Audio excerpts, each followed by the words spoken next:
சத்யேன லோகான் ஜெயதி தீனான் தானேன ராகவஹ குருன் சுஷ்ரூஷயா வீரஹா தனுஷா யுதி சாத்திரவான். வால்மீகி ராமாயணத்தில் ராமனுடைய பெருமையை இந்த ஸ்லோகத்தில் வால்மீகி தெரிவிக்கிறார். ராமன் இந்த உலகத்தில் இருக்கும் அனைவரையும் ஏதோ ஒரு விதத்தில் ஜெயித்து விடுவாராம். திருப்புட்குழில் இருக்கும் பெருமான் ராமபிரானுக்கு விஜயராகவன் என்று திருநாமம் அல்லவா? அந்த விஜயம் எப்படிப்பட்டது? ராவணனை ஜெயித்திருக்கிறார், கும்பகர்ணனை ஜெயித்திருக்கிறார், கரதூஷணாதிகளை ஜெயித்திருக்கிறார். ஒரு சிலரை தானே ராமன் ஜெயித்தார் என்று நமக்கு தோன்றும். ஆனால் வால்மீகி சொல்லுகிறார், அப்படி அல்ல, இவன் அனைவரையும் ஜெயித்தவன். அதனால்தான் விஜயராகவன் என்று திருநாமமோ என்னமோ. உலகத்தில் யார் யாரை எப்படி ஜெயிக்க வேண்டும் என்று ராமனுக்கு தெரியுமாம். உலகத்தில் அனைவரையும் பொதுவாக தன்னுடைய சத்திய வாக்கியம், உண்மை பேசும் தன்மையாலே ராமன் ஜெயித்திருந்தாராம். சத்தியேன லோகான் ஜெயதி, உலகமனைத்தையும் சத்தியத்தாலே வென்றிருந்தார். தீனான் தானேன ராகவஹா, ஏழைகளை துன்பப்படுபவர்களை தன்னுடைய தானத்தின் மூலம் வென்று விடுவாராம். குருன் சுஷ்ரூஷயா வீரஹா, தன்னுடைய குருக்கள், ஆச்சாரியர்கள், பெரியோர்கள், வயதானவர்களை தான் செய்யும் பணிவிடைகளின் மூலம் ராமன் ஜெயித்து விடுவாராம். தனுஷா யுதி சாத்திரவான், பகைமை பாராட்டுபவர்கள், விரோதிகளை தன்னுடைய வில்லின் ஆற்றலை கொண்டு ராமன் ஜெயித்து விடுவார். ஆக உலகத்தில் யாராக இருந்தாலும் சரி, ராமனுடைய வில்லுக்கு தோற்க வேண்டும், அல்லது சொல்லுக்கு தோற்க வேண்டும், அல்லது குணத்துக்கு தோற்க வேண்டும், அல்லது அழகுக்கு தோற்க வேண்டும். ராமனிடத்தில் தோற்காமல் நாம் யாருமே இருக்க முடியாது. துயரங்கள் செய்து தன் தெய்வநிலை உலகில் புக உய்க்கும் அம்மான் என்று ஆழ்வார் பாடுகிறார். மக்களுக்கு ஒன்று தன்னுடைய வில்லால கஷ்டத்தை கொடுப்பாராம், அல்லது தன்னுடைய அழகால கஷ்டத்தை கொடுப்பாராம். அது எப்படி அழகு கஷ்டப்படுத்துமான்னு கேட்டால் ஆழ்வார்களிடத்திலே கேட்டு பார்க்க வேண்டும். இந்த பகவானை சேவித்துவிட்டு தூங்கவும் முடியாமல், அவனை அடையவும் முடியாமல் எத்தனை ஆழ்வார்கள் பகவானை ஆசைப்பட்டு பாடியிருக்கிறார்கள். அப்ப ராவணனையும் துன்புறுத்துவார் தன்னுடைய அம்புகளை கொண்டு, பக்தர்களையும் துன்புறுத்துவார் தன்னுடைய அழகையும் அருளையும் கொண்டு. ஆக மொத்தம் அனைவரையும் ஜெயித்து விட வேண்டும். இது பகவானுக்கு இருக்கக்கூடிய பண்பு என்று வால்மீகி தெரிவிக்கிறார். இந்த ஸ்லோகத்தோடு கூட தொடர்புபட்ட ஒரு சரித்திரம், அழகான ஐதிஹ்யம் சொல்லப்படுகிறது. இந்த ஊர் திருப்புட்குழி என்கிற ஊரில்தான் பின்பழகராம் பெருமாள் சீயர் என்று ஒரு சுவாமி பிறந்திருந்தார். அவர் இங்கிருந்து ஸ்ரீரங்கத்தை சென்று அடைந்தார். நம்பிள்ளை என்கிற ஆச்சாரியனுக்கு சிஷ்யராக திகழ்ந்து வந்தார். அந்த காலத்தில் நடுவில் திருவீதி பிள்ளை பட்டர் என்று ஒரு சுவாமி வாழ்ந்து வந்தாராம். இதெல்லாம் அடியன் சொல்றது ஒரு 800-900 ஆண்டுகளுக்கு முன்னால் நடந்த சரித்திரம். நம்பிள்ளையினுடைய சிஷ்யர் பின்பழகராம் பெருமாள் சீயர் இந்த திருப்புட்குழியிலே அவதரித்தவர். இன்னொருத்தர் நடுவில் திருவீதி பிள்ளை பட்டர். அவருக்கு நம்பிள்ளையோடு அவ்வளவு ஆகாது. நம்பிள்ளையினிடத்தில் அவருக்கு அன்பு, பக்தி, பணிவு என்பதே கிடையாது. தான் தனியாகத்தான் இருந்து வந்தார். ஒரு முறை ராஜஸ்தானத்துக்கு ஒரு அரசனை பார்ப்பதற்காக போனாராம். போகும்போது இந்த நம்பிளியுடைய சிஷ்யர் இருக்காரே பின்பழகராம் பெருமாள்ச்சியர், அவரையும் அழைத்து கொண்டு போனார் ராஜஸ்தானத்துக்கு. அங்கு போன இடத்தில் அந்த ராஜா நடுவில் திருவீதி பிள்ளை பட்டரை பார்த்து ஒரு கேள்வி கேட்டானாம். எனக்கு ஒரு சந்தேகம், ஆத்மானம் மானுஷம் மன்யே ராமம் தசரதாத்மஜம் என்று ராமன் சொல்லுகிறார். தன்னை மனிதன் மனிதன் மனிதன் என்றுதான் முழுவதுமாக காட்டிக்கொள்ளுகிறார். ஆனால் இந்த ஒரே ஒரு இன்சிடென்ட், இந்த ஒரே ஒரு நிகழ்வில் மட்டும் திடீர்னு எப்படி மோட்சம் கொடுத்து விட்டார்? அது மனிதத்தன்மையோடு சேரவில்லையே. இதுக்கு எப்படி நிர்வாகம் செய்வது? மனிதத்தன்மையை குலைத்து கொண்டுதான் மோட்சம் கொடுத்தாரா?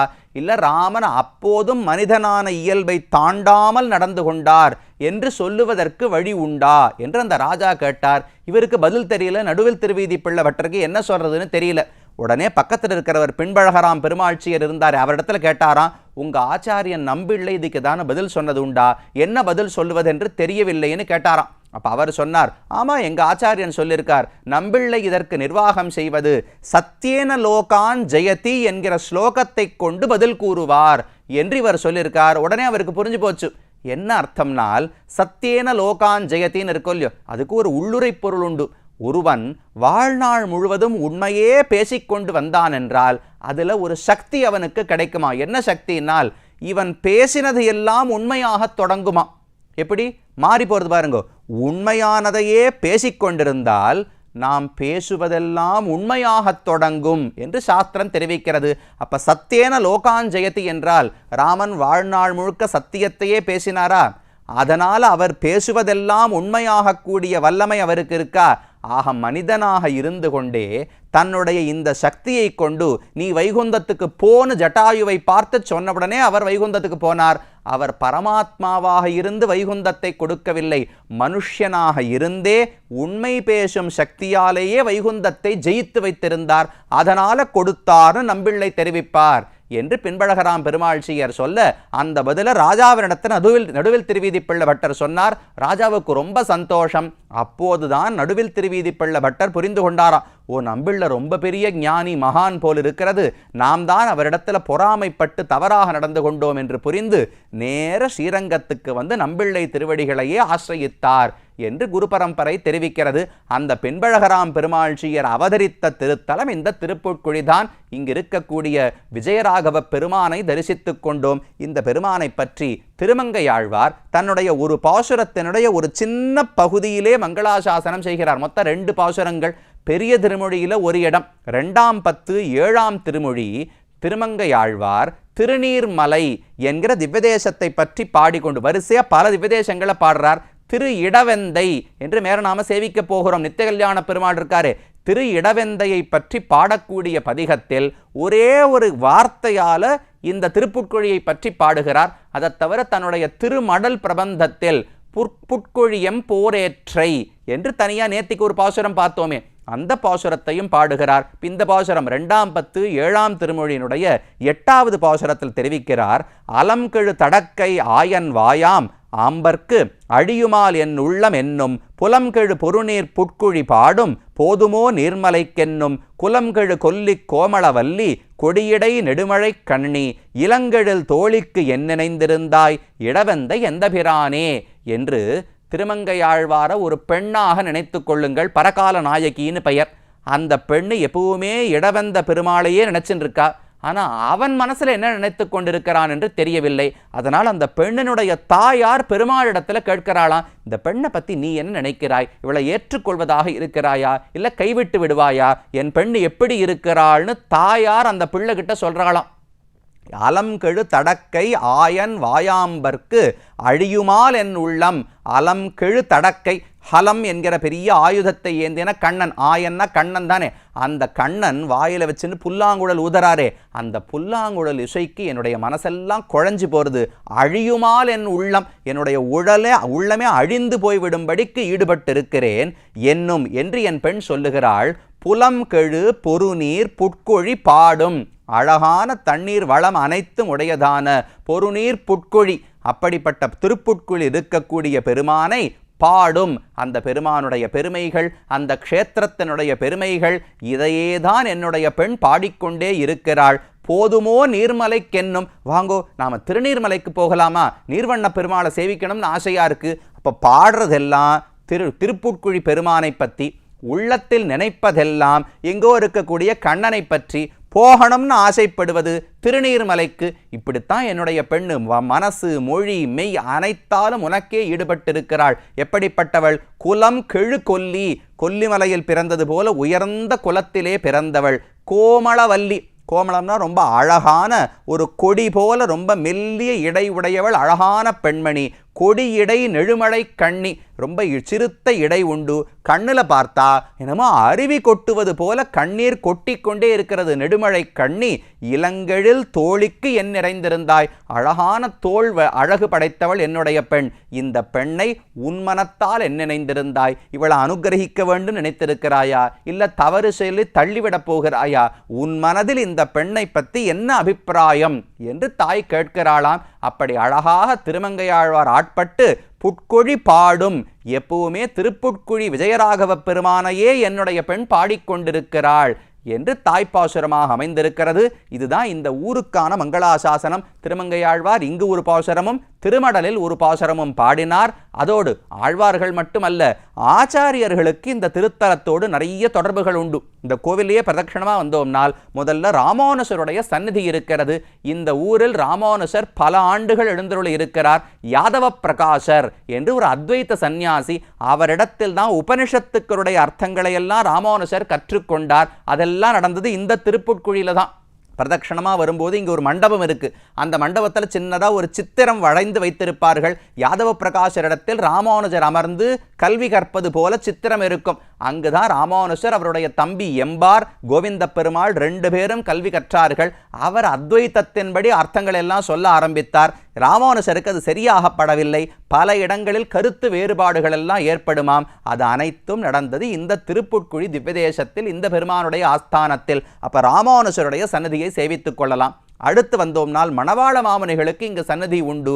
மணவாள மாமுனிகள் இங்கு எழுந்தருளி இங்கேயே பல முறை காலக்ஷேபம் சாதித்திருக்கிறார் என்று குரு பரம்பரையிலிருந்து நாம் தெரிந்து கொள்ளுகிறோம். அப்ப மணவாள மாமுனிகளுக்கும் சன்னதி இருக்கு. அடுத்து முக்கியமாக சுவாமி வேதாந்த தேசிகனுக்கு இங்கு ஒரு சன்னதி உள்ளது. அவருக்கும் இந்த பெருமானிடத்துல மிகுந்த ஈடுபாடு உண்டு. பரமார்த்த ஸ்துதி என்று ஒரு ஸ்தோத்திரத்தை இந்த பெருமானை பற்றியே பாடியிருக்கிறார். பரமார்த்தம்னு சொன்னால் உயர்ந்த பொருள், அர்த்தம்னா பொருள். பரம அர்த்தம் மிக உயர்ந்த பொருள், பரதத்துவம் பரம்பொருள் அப்படின்னு பொருள் வச்சுக்கலாமா? பரமார்த்தம்னு சொன்னா பரம்பொருள்னு அர்த்தம். அப்ப இந்த பெருமான் விஜயராகவ பெருமாள் தான் பரம்பொருள் என்று தேசிகனுக்கு எண்ணம். இன்னொரு விதத்தில் பார்த்தால் அர்த்தம்னு சொன்னா பிரயோஜனம், பயன் என்று பொருள். அப்ப பரமார்த்தம்னு சொன்னால் இந்த ஜீவாத்மா அடைய வேண்டிய மிக உயர்ந்த புருஷார்த்தம், மிக உயர்ந்த பயன் எதுன்னு கேட்டால் அதுவும் பகவான் தான். உலகத்தில் பரம்பொருளும் விஜயராகவ பெருமாள் தான். நாம் அடைய வேண்டிய மிக உயர்ந்த இலக்கு, இனிமையான பொருளும் விஜயராகவ பெருமான் தான். அதனால் அவரை பார்த்து பரமார்த்த ஸ்துதி என்ற ஸ்லோகங்களை கொண்டு பாடியிருக்கிறார். அதில் தெரிவிக்கிறார், ஸ்ரீமத் கிருத்ர சரஸ்தீர பாரிஜாத முபாஸ்மகே எத்திர துங்கைர் அதுங்கைச்ச பிரணதைஹி கிருஹ்யதே பலம். இந்த கிருத்ர புஷ்கரணி அதனுடைய கரையில் ஒரு மரம் முளைச்சிருக்கு. அந்த மரத்தை நான் வணங்குகிறேன்னு தெரிவித்தார்.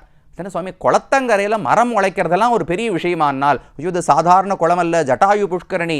பக்கத்தில் இருக்கிற மரம் சாதாரணம் அல்ல, பாரிஜாத மரம். பாரிஜாத மரம் எதை கேட்டாலும் கொடுக்கும். யாரை சொல்றாருன்னா பெருமாளை சொல்றார். பாரிஜாத மரம் போல பகவான் அழகான தோள்களோடு பனைத்து வளர்ந்திருக்கிறாரே, அந்த விஜயராகவ பெருமானையே பாரிஜாத கற்பக மரமாக தெரிவிக்கிறார். அந்த மரத்தை வணங்குகிறேன். இந்த மரத்திடத்துல பிரார்த்திக்கணும்னா நான் ஒன்றும் உயர்ந்தவனாக இருக்கணுங்கிற தேவையும் கிடையாது. உயர்ந்தவனோ தாழ்ந்தவனோ யாராக இருந்தாலும் இந்த பெருமானிடத்திலே வந்து பிரார்த்தித்தால் தான் ஆசைப்பட்டதெல்லாம் அடையலாம். அவதீரிய சதுர்விதம் புமர்த்தம் பவதர்த்தே விநியுக்த ஜீவித சன்னு லபதே பவதஃ பலானி ஜந்துஹு நிகிலான்யத்ர நிதர்சனம் ஜட்டாயுஹுன்னு தெரிவிக்கிறார். 4 புருஷார்த்தங்கள், அறம் பொருள் இன்பம் வீடு. 4ஐயும் நன்னா ஆராய்ந்து பாருங்கோ. கடைசியில் புரிந்து கொள்வீர்கள் பகவான் தான் சிறந்த புருஷார்த்தம் என்று. அவரையே பிரார்த்தித்து அவரையே அடைந்து விட வேண்டும். நம் வாழ்க்கையே அவருக்கிடத்திலே அர்ப்பணித்து விட வேண்டும். இதுக்கெல்லாம் யார் எடுத்துக்காட்டு? ஜட்டாயு தான். ஜட்டாயு வாழ்க்கையை சமர்ப்பித்தார், பகவான் மோட்சத்தை கொடுத்துட்டார். நாம வாழ்க்கையை சமர்ப்பித்தோம்னா மோட்சத்தை கொடுக்க போகிறார். இந்த ஊர் தான் இதுக்கு பெரிய சாட்சி என்று தேசிகன் பாடுகிறார். அதெல்லாம் இந்த ஊரினுடைய பெருமைகள். இந்த ஊருக்கு பிரம்மோற்சவம் நடக்கும்போது ஒரு சிறப்பு என்னன்னால், 8வது நாள் அன்று கீழ் குதிரைன்னு ஒரு குதிரை உண்டு. குதிரையே 3 பகுதிகளாக இருக்கும். அதை நிறைய ஸ்ப்ரிங்கெல்லாம் போட்டு சேர்த்து வச்சிருப்பா. கீழ் குதிரையில் பெருமாள் வந்தார்னா தனியாக தலை மட்டும் ஆடும், கால்கள் மட்டும் ஆடும். நெஜோ குதிரைக்கு மேலேயே பெருமான் வருவது போல இருக்கும். அந்த தச்சர்கள், இந்த குதிரையை பண்ணி கொடுத்த தச்சர்கள் இருக்கும் வீதிக்கு இப்போதும் போய் அவர்களுக்கு மரியாதை செய்துவிட்டு தரிசனம் கொடுத்து விட்டுத்தான் பெருமாள் எழுந்தருளுகிறார். இதெல்லாம் விஜயராகவ பெருமானுக்கு இருக்கக்கூடிய சிறப்பு. இவனை பணிந்தோம் என்றால் நெருப்புட்குழி குளிர நின்றதும் கேட்டோதார் திருப்புட்குழி அமலன் ஷீர். திருப்புட்குழியில் குற்றமற்ற எம்பெருமானுடைய பெருமையை தெரிந்து கொண்டோம் என்றால் இனி உலகத்தில் யாரையும் ஆசைப்பட மாட்டோம் என்று பிள்ளைப் பெருமாள் ஐயங்கார் கொண்டாடுகிறார். அத்தனை பெருமைகளை உடையது தொண்டநாட்டு திருத்தலங்களுக்குள்ளே காஞ்சிபுரத்துக்கு அருகில் இருக்கும் திருப்புட்குழி விஜயராகவ பெருமானுடைய ஆஸ்தானம். சமர புங்கவன், போரேற்று நாயனார் என்கிற பெருமானையும் மரகதவல்லி தாயாரையும் சேவித்துக் கொண்டு அடுத்த திருத்தலத்துக்கு செல்வோம்.